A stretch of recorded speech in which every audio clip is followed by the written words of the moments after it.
Hello, Year 12. One of you has asked for the podcast on the loss of identity or the idea of the individual identity versus the collective identity for both Metropolis and 1984. This little lecture is going to be on 1984. I'll do a different one on Metropolis, although I will mention Metropolis a couple of times in this one. I'm not going to go into everything in the text that you can use as evidence to show or to prove the loss of identity, and how it's used as a form of oppression. But I will give you a couple of things that will help you in your search for any of your answers that you're looking for. So we start off with in chapter 1, right at the beginning. I think this is paragraph 2 or paragraph 3 of chapter 1. Just after Winston comes up the stairs of the Victory Mansion, and if we remember from previous lessons, the Victory Mansions and that weakness of Winston with his ulcer above his ankles is to show the weakening and the decay of this society.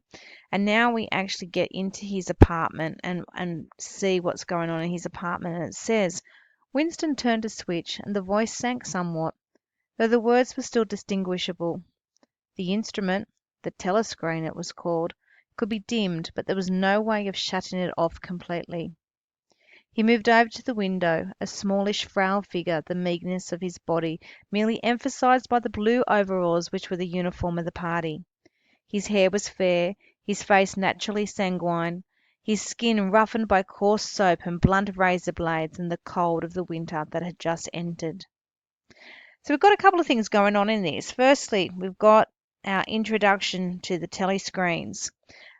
You will use that when you are looking at perhaps at surveillance. In this particular paragraph, it leads into the next paragraph after this in chapter 1 introduces us to Big Brother, the helicopters flying around constantly surveying us, and we're also introduced to the thought police. And all of those combined give us the idea of surveillance, the idea that we can continually being watched. But we have, as well as that, which is more important for what we're talking about today, he moved over to the window, a smallish, frail figure, the meagreness of his body merely emphasized by the blue overalls which were the uniform of the party. We have the alliteration of frail figure, and this is, don't forget, this follows on from the vision of this 39-year-old man who has an ulcer above his ankle and is so weak he has to walk the 7 flights of stairs up to his apartment very slowly. And now he's smallish, he's frail, his body is meager. We're not getting the image of a 39-year-old man. We're getting an image of somebody a lot older, a lot weaker, and it suggests that even his body is decaying in this society. And it's emphasized by the fact that he's wearing the blue overalls, which were the uniform of the party. Every single person in the party wears these blue overalls.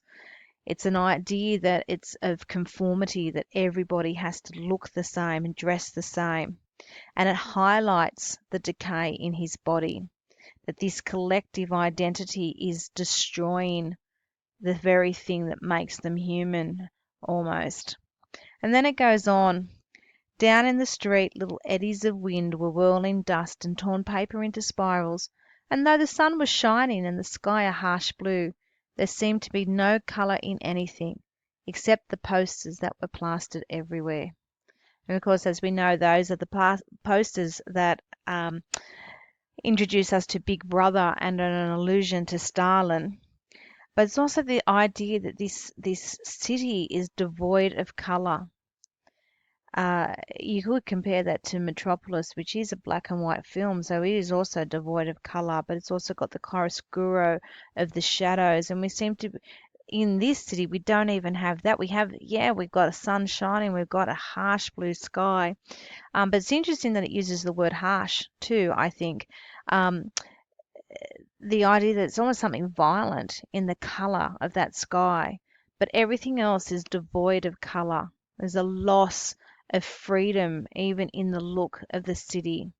Color is something that it's varied, it's hopeful, it can be exciting, and all of that is gone. Um, and so we got the idea that everything is being controlled, everything is being oppressed. And with the blue overalls, they're all being made to look the same. It's then carried on with their trips to the community centre, their 2 minutes hate, all their gatherings where they all do everything the same way. Winston reflects on the movie and how they all laugh at the man being shot and drowned in the ocean, and then they're all laughing when the children are killed by the bomb when they're in their lifeboat. And he does react even to the parole woman, who the parole woman is like, you can't show this in front of the children. And Winston sees all this, but everybody in the cinema reacts and laughs at all of it and the violence of it. And it's really quite disturbing, that particular scene as well. But it's this idea that they're all exactly the same, they respond the same. It's almost like a lynch mob mentality, the way they react in the 2 minute hate and in the cinema. But even though you've got all of this uniformity, Winston's rebellion is the fact that he's clinging to his identity. His job in the party is to rewrite history. He removes facts and they rewrite the history. They remove whole sections of history so things no longer existed, because if it's not in the collective memory, then it can't exist. And the collective memory is controlled as well by the thought police. The idea, there's a quote in there about getting into the last cubic centimeter of your head. But for Winston, Winston is clinging on to this idea that they can't get inside all of him. They can't get to his heart.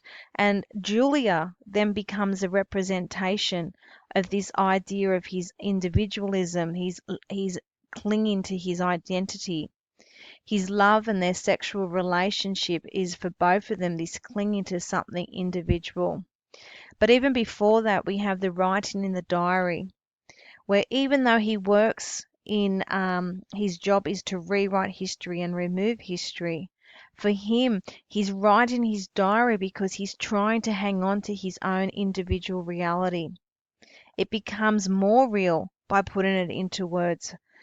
You also have his connection with his past, his longing to remember his mother and his sister, and his acknowledgement that he was too selfish as a child to love them, but he also accepts that they no longer existed so that he could continue to exist.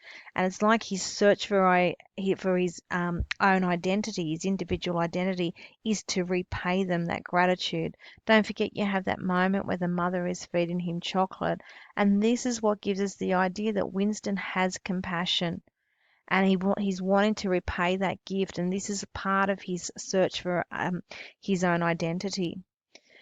I've also done a podcast for you on the names of the characters and their meaning, and yeah, if you look at that one or listen to that one, you're going to remember that Winston Smith is the everyman. Smith was the most common name in England at the time of writing, and he is representative of every man. And we have those moments where O'Brien is like, if they can kill Winston, then men are no longer exist. You can then link that to Metropolis and Robot Maria, and the idea that Robot Maria is meant to be so lifelike that they can replace the human workers with the robots and no one will ever know. And that's linked beautifully with 1984 and what goes on in the 7 years of torture that Winston has to put up with. And then, of course, you've got the community centres where they all have to show their face in the community centre and be there. But Winston avoids the community centre. Instead of going to the community centre with everybody else, he walks the streets alone. He watches the proles. He observes them. He looks at what they're doing. And this is his thing. He's on his own. He's separate from everybody else. He's not part of that collective. And this is his rebellion. And of course, he has the room with Julia in Charrington's, where their love blossoms, and is like their own. It's an allusion to the Garden of Eden and their own paradise. And you have that going on the whole way through it. And this is what he's doing. This is his search for identity. And he even clings to the fact that Julia has said to him, they can't get inside you. This idea that no matter what they do, they can't they can't stop the thoughts. They can't control the person and everyone become the collective.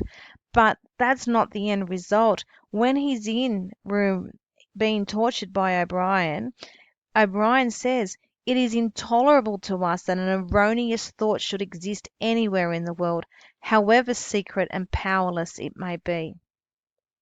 So even these small thoughts of Winston's to remember his mother, to remember his sister, his love with Julia, even though they may not have power for the party, for the inner party, for Big Brother, it is this idea that it is giving power. And this is, if you remember, if you read the appendix, Newspeak gets rid of the word freedom because you can't, if you don't have the word for it, then you can't have it. You can't have that freedom. And Winston wants that freedom to be able to say 2 + 2 = 4. But he can't have that freedom because if they say to him 2 + 2 = 5, then it must equal 2 + 2 = 5 because the collective thought believes it and the individual thought has no place in this society. And then you have this idea that they can't get inside you, she had said. But they do get inside him. In room 101, Winston finally gives up Julia. He betrays her because he needs to survive. And to survive, he can't have his individualism. And so he gives it up and he becomes part of the collective. And that love is destroyed. And eventually, when they see each other in the park later, they're able to talk about the fact that they both betrayed each other. I've got another quote for you here. It's, they can't get inside you, she had said, but they could get inside you. What happens to you here is forever, O'Brien had said. That was a true word. There were things, your own acts, from which you could not recover. Something was killed in your breast, burnt out, cauterized out. He'd seen her. He'd even spoken to her. There was no danger in it.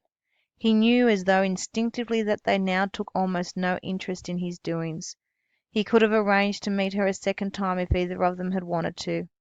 Actually, it was by chance that they had met. It was in the park on a vile, biting day in March, when the earth was like iron and all the grass seemed dead, and there was not a bud anywhere except a few crocuses which had pushed themselves up to be dismembered by the wind. Nature is dying here. It's their love has died, his individualism has died, and now nature is dying, and it's dying in a violent way. Nature is killing itself, pushed themselves up to be dismembered by the wind. He was hurrying along with frozen hands and watering eyes when he saw her not 10 meters away from him. And then it goes on. There was no telescreen, but there must be hidden microphones. Besides, they could be seen. It did not matter. Nothing mattered. They could have lain down on the ground and done that if they had wanted to. His flesh froze with horror at the thought of it. So you now have this idea that it's just completely destroyed in him. And then they go on and they tell each other that they betrayed each other. And then later on, when he is sitting all alone at the chessboard, and it's this moment that he realizes his loved big brother. He says, "But it was all right. Everything was all right." Oh, sorry, let me go back a bit. He gazed up the enormous face. 40 years it had taken him to learn what kind of smile was hidden beneath the dark moustache. Oh, cruel, needless misunderstanding! Oh, stubborn, self-willed exile from the loving breast! 2 gin-scented tears trickled down the side of his nose. But it was all right. Everything was all right. The struggle was finished. He'd won the victory over himself. He loved Big Brother. And this is realised as he's going off to his execution, because just before we had the long hoped for bullet was entering his brain. Whether he literally dies or metaphorically dies, at this point it is all over. Every man has died. This is the end. The collective has won and we have lost the individual.